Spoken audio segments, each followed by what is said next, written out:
So my name is Shamise Todd. I'm 29 years old. I was born in a really small place called Blackstone, Virginia. I grew up in the country. Actually, my mom was a single mom. So a lot of the times, she was working 2 jobs. She really wasn't at home to be there. And my father, I would see him like every other weekend. Or it started off every other weekend and then it became like maybe once or twice a month or maybe 1 time a month. So a lot of the times I was alone and, just kind of looking for that completion, not having mom and dad in the same home. And I actually ended up losing my virginity at 14. Because most of the time, the guys that I was with or that I dated, they were way older than me. So it started when I was 14, but it progressed as I got older because in the presence of a father was kind of less and less and less. Needless to say, I ended up getting an abusive relationship most recently before I met my husband. I think I was 17 and he was 26. So it was like a huge difference in age. And I was actually still in high school too. So I was learning things about life by this point. It wasn't like the same when I was 14. So I knew that that wasn't the way things were supposed to be. And being with him at that point was kind of like, it took away mentally, emotionally, like I was just scarred, all the way around. And I still have some of the scars where I was burned by cigarettes, lighters. I was almost pushed out of a car and it was driving like so many different things. I was choked almost to death. So I knew that there was something else other than what I was going through. I didn't know how to get back to it, but I knew there was something else. And I ended up seeing my husband at a distance and I'm like, I don't know what it is, but it's something about him. And that's kind of just all that I said. My husband and I, we were married since 2012. So the first year and a half, I used birth control. And so after about that point, kind of started talking to my husband about the process and kind of like, well, maybe we want to have some children or, so this is about 2013 and nothing's happened. 2014, nothing's happened. 2015, nothing's happened. Going all the way up to June 2017 is when I got pregnant, June 12th.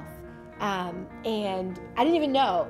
So I went to the store, I got the test, I went home and I took it, and this was on my lunch break. So I'm looking down at the floor because I'm like, wait a minute, this is positive. At this point, I was like 5 weeks or so.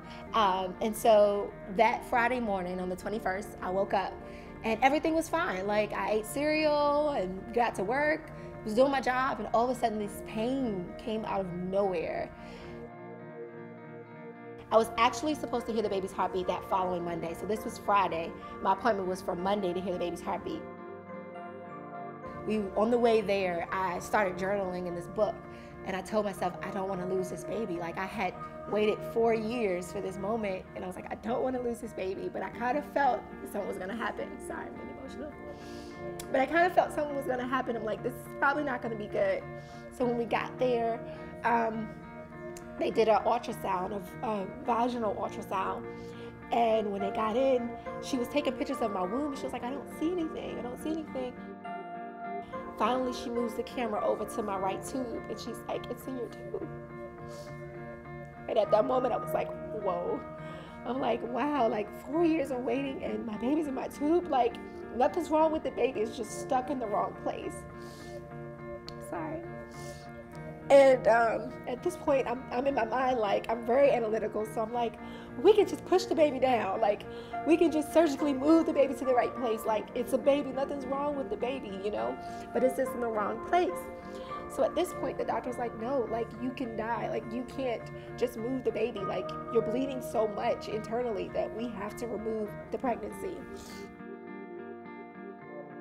Every thought you can think of came through my mind. Like, because I was like, how? Like, this is something I really, really wanted. And I had it. And I enjoyed it. And I had the experience. And then it's just gone. Like, wiped away. I wanted to name the baby Promise. When I found out I was pregnant, I had that name like a long time ago. And Serenity also. And so when I lost the baby, I still love the name Promise. And I feel like there's a promise that I have, that God gave me a promise. Like, even though I lost that one, something's gonna happen. Like, there's no way that a person can go through what I went through and not have something happen for them. Sorry, I'm getting emotional.